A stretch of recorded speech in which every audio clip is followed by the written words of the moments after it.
So today we're going to go over a talk that Phil Gross gave at St. Louis Herp Society on November 12th. And today is December 2nd. So we're going to go over what his PowerPoints. We're going to go over that in detail and some of the stuff that he said. I wish I would have recorded it, but I did not. And so we're just going to deal with that. Sorry, guys. So I got his PowerPoint from the presentation. And so we'll be looking at that. And then we'll be doing specific episodes on different parts of his PowerPoint to better understand not just USARK, but things that we might actually do. So USARK is a 501c6. It is not just a nonprofit. It is a nonprofit with a legal organization. So therefore, they're not. You cannot write off the stuff on your taxes unless you're a business. But they can actually lobby. Experienced federal lobbyist. Yeah, so they can lobby. He talked about this right here,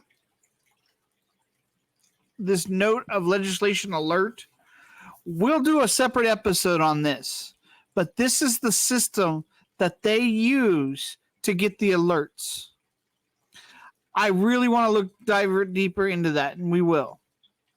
So they have expert consultants, and they have an actual lobbyists who he said that the husband of this lobbyist is there. Understand that they are actually dealing with legislation, not just trying to save things. So they have to do this. This is where some of the problems that people have with them comes into play. And I understand. Statement, blah, blah, blah, is a science, education, and conservation-based advocacy thing. Phil was talking about I asked him the questions that are very personal, and understanding that they are a legal organization that doesn't have a massive funding. He can't dive into everything, and he actually can't call out a lot of people that he would like to call out because there could be legal repercussions for him, and they just can't afford that. So, post alerts. This is USARK's really good about this. They find the issue, post alerts with. Yeah, so if you get an email contact from them, like sign up for their newsletter, you will get alerts on what's actually happening and stuff. And they do a really good job of that. They do testify, they communicate with legislation, all this stuff. It's really, really. This is what we need to be studying if you want to do anything like this yourself. They do state and local. USARK Florida is the one in Florida. In 2023, there was animal bans for educational outreach in Illinois, Washington, Oregon, Connecticut, Rhode Island, and New Mexico. None of them passed. Yeah. This is why USARK is so important. They probably were the only pet industry that was involved physically. Like, I don't know what's behind the scenes because there's a lot of shady stuff. I don't know why he highlighted that, but Texas Snake and Wildlife License Notification Bill. I don't know what that was about exactly. Yeah, that's it passed, but that's the other thing. If something's to pass, they'll try to they'll actually try to get amendments on bills so that it's not so hurtful. This is the exemption thing that I was a little this educational thing. Now, Phil Gross was talking about this very thing once, and it is very interesting. So if they banned rodeos and educational stuff like traveling tigers and stuff, they don't really think about the, bearded dragons and all that other stuff. It's just a blanketed statement. And so it's like, well, that's not really intended for these, but that's the consequences of it. And so this is why he was talking about like rodeo people need to be like, no, we need to fight this because this ban will affect us. So they got an amendment on this for exemptions for pet shops. I don't know how much I love that, but I don't know what their options were either. So that's why I have questions. I don't want to criticize too much because pet shops are mainly trying to sell these animals. They're not actually trying to educate people most of the time. So that's where my problem is, but you don't know what they were dealing with the legislation. So federal highlights, first to find legislation and alerts like, Capitol Hill engagement. Yeah, he's been to actually Capitol Hill. It's very interesting. Yeah.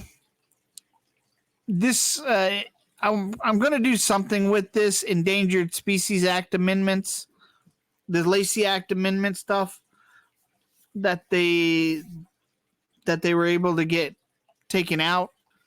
So I will eventually do talks on this, but I've held off because I didn't know the negative sides yet. I didn't think that far ahead, so I didn't want to just jump it. That's the only reason why I haven't made a video on it. Because it looks like the stuff that's in Congress right now, according to Phil, has kind of hit a roadblock. And they haven't really moved forward with those bills. And so a lot of attention is not paid to that right now by Congress, which is good. Because these would make it illegal to travel across state lines with anything other than a dog, cat, or cattle, basically. Everything else is illegal to bring across state lines until it's put on a white list or completely not capable of being put on. You're just not able to do that. And so I won't make a video strictly on this and what you can do about it, but the people that actually, endorsed it. Yeah. So he's been to Florida on the tag meetings they have every few months where they're trying to pass a law for white lists, and white lists are you have to prove the animal is safe, whereas a blacklist you have to prove the animal is in danger. So everything will go everything will go whitelist until you prove it otherwise, and we don't have enough money to prove everything. So that's a real problem. Yeah. That Lacey Act thing was important. They're right. Like, the more he said something that was very interesting. Bans in Georgia passed because they had like 40 people maybe. And so you have hundreds of people for the bans. You have 40 people sending in things. Oh, well, I'm against the ban. Postcards and emails and stuff. And it's like, no. So they lost that right to keep these animals because they didn't listen to the alerts. And so therefore, you have to pay attention. You need to actually send emails. you can talk to Phil Gross and actually set up a meeting with him to figure out how to talk to your legislator so that you're not just walking in blindly. Because most people are not trained to talk to legislators. I could do it, but most people are not. Social media shares, yeah. Spread the awareness. They're not willing to pay. They struggle to pay for, advertisement, and they actually get more shares and more when they don't do the business stuff.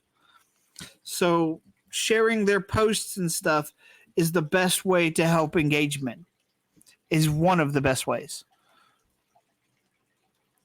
But write something.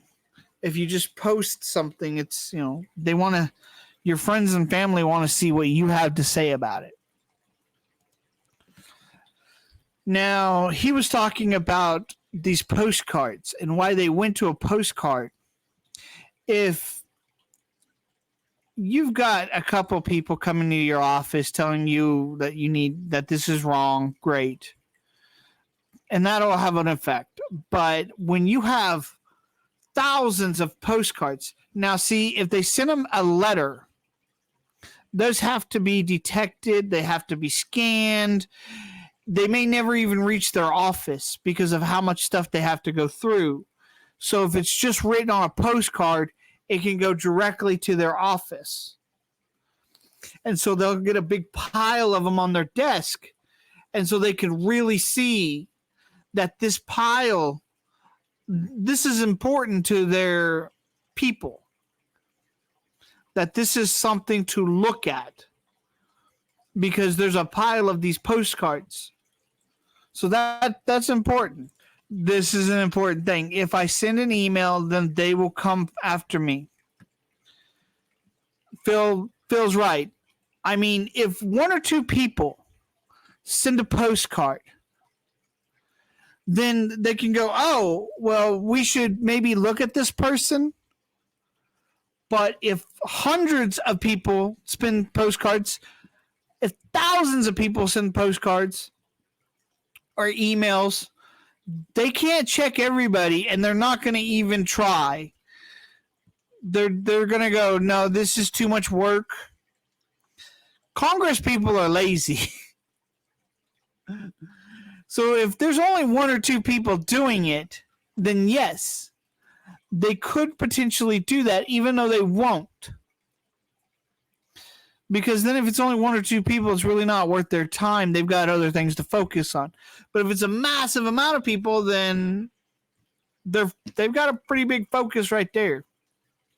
Yeah. So the more overwhelming you can be on them, the way less likely that you should ever be uncomfortable that they would come after you.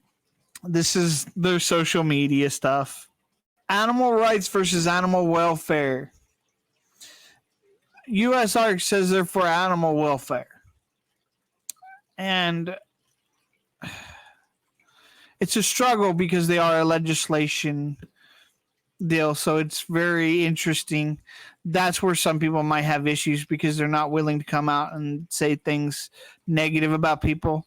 And it's not to protect necessarily the actual bad people. It is to protect their cash flow because they're so limited. They can't go fighting all these different stuff. So animal rights. Yeah, a radical agenda. Animal rights people believe that you don't deserve any benefit from animals. Yeah. So you can't have animals. They're not pets. You can't. Very interesting. That's a super important one. The contradictory in so many people. I've explained it so often. This is me, my thoughts. You can break everybody down to one question. What makes them feel self-important? This says a lot. So they're more than happy to be hypocrites if it helps their self-importance. So, I'm fighting for animal rights, even though I have a dog and cat. Animal rights. Yeah, no, that's super not okay to be. Animal welfare, humane treatment of animals, yes. Taking proper care of your pets and animals. There's huge debates on that. Against animal cruelty, yes, absolutely. To summarize, animal welfare, good. I love that face. That's such a cool face. Animal rights equals bad. I can't disagree with him on this. It's an extreme agendas, and extreme agendas lead to more extreme agendas. But I'll talk about that when I do the video on the people who actually sponsored the bills for the amendments and stuff to the Lacey Act. Yes. Oh my God, this is a huge one. We will do multiple videos on this. Animal rights posing as animal welfare. Oh my God. There's so many nonprofits that are just largest animal rights groups, just the tip of the iceberg. People for ethical treatment of animals, PETA. Oh my God. Over 70% of their animals die. This is a messaging thing from different, this is a very interesting thing. We might go over this and talk about messaging sometime, but you can freeze frame this and look at it. But yeah, they have different messaging for different stuff. See, he explained this. Humane Society of the United States is not the same as the American Humane Society or whatever it is. There's two different organizations here. And this is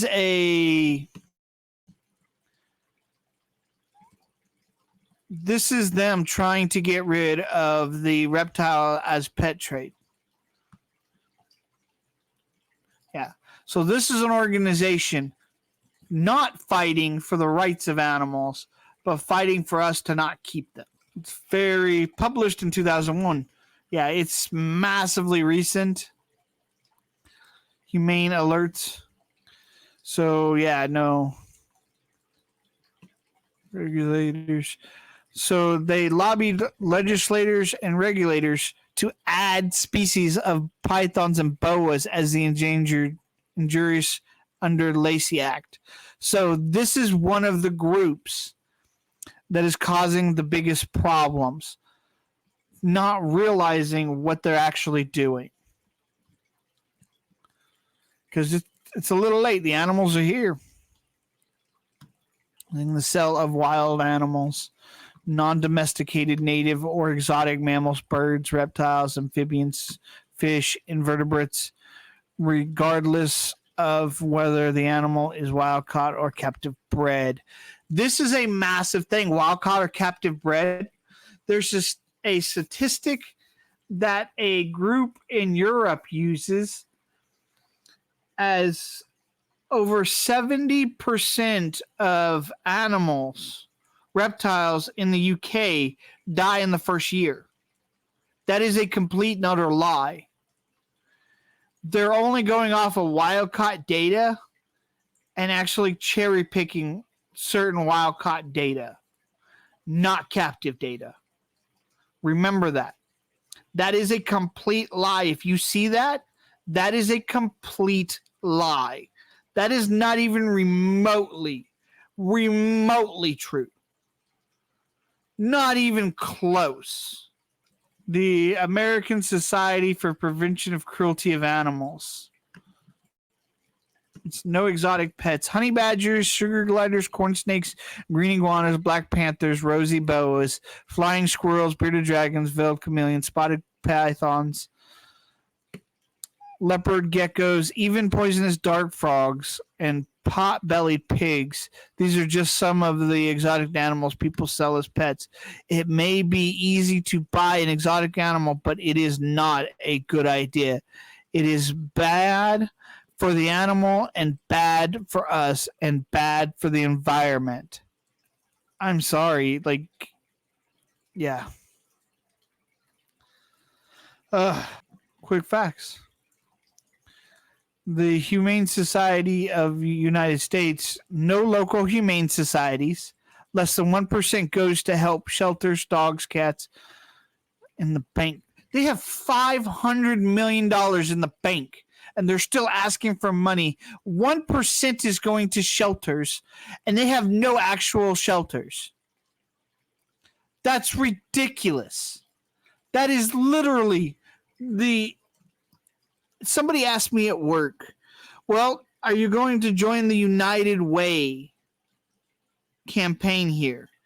I said, no, I know how much their CEO makes. People don't understand. Most nonprofits, USARK will show, you can go to their website and they show their taxes. They show what they've made, all that stuff. But this right here, this is very good to understand that USARK is nowhere near this. And these organizations like this are getting your dollars. You need to do your checking on these organizations. Find out if they actually have humane societies. See if you can actually go to one. See how the animals are being treated. If you can't see that, if you can't do that, then it's probably best not to give to them. Just don't do it. If you can't talk to them, if you can't see the animals, don't give to them. Period. Yeah, like it's insane. So this has one shelter, less than 3% goes to the local pet shelters. That's insane. So these guys are raking in millions of dollars and sending out thousands to the shelters. Millions of dollars bringing in and sending thousands to shelter. To one shelter. What are they doing with the rest? They're paying their damn CEOs or pocketing the money or saving the money or some bullshit. PETA, oh my God.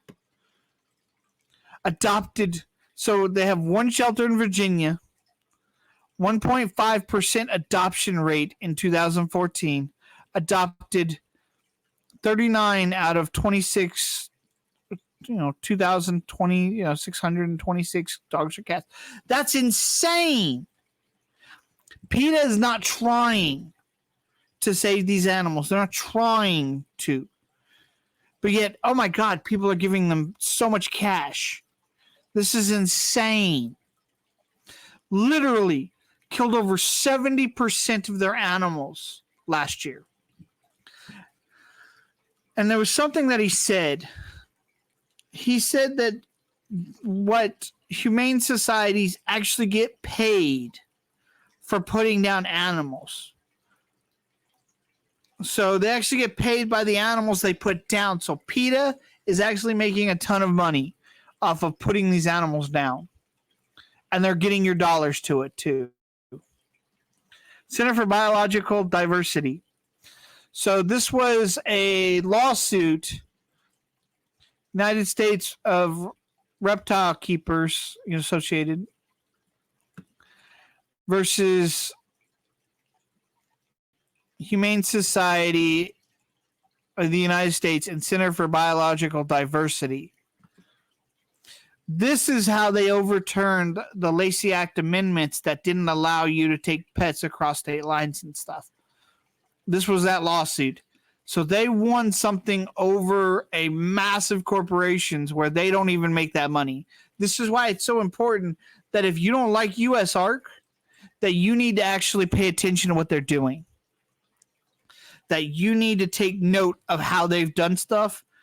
And that's what I'm here to hopefully teach you in the upcoming future, is that we can actually start looking at what USARK is doing, and you can repeat it the way you feel it should be done, and you can use their success as a point of reference to be successful in a nonprofit yourself with little to no money. Yeah. So tip of the iceberg. We will start going over every single one of these groups the best I can.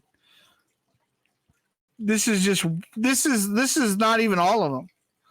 These are all animal rights group. And as I just told you, they get money for putting animals down, not for actually protecting the animals, for actually being good.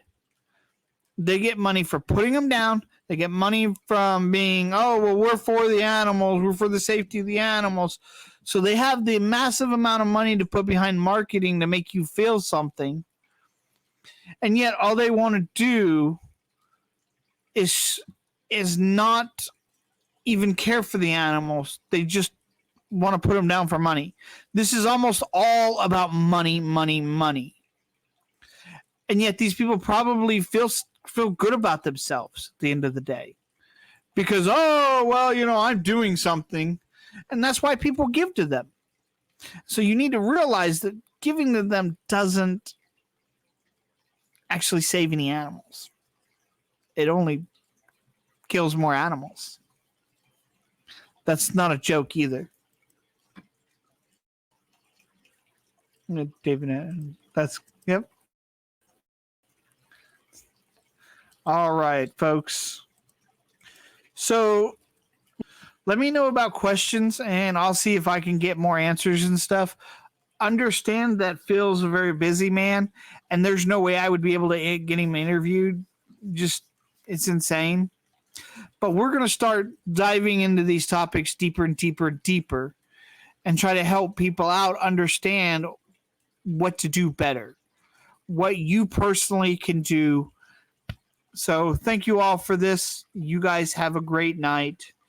And like I said, leave it in the comment, and I will actually get back to you the best I can, or I'll make a video on it. Thank you guys. Have a great night.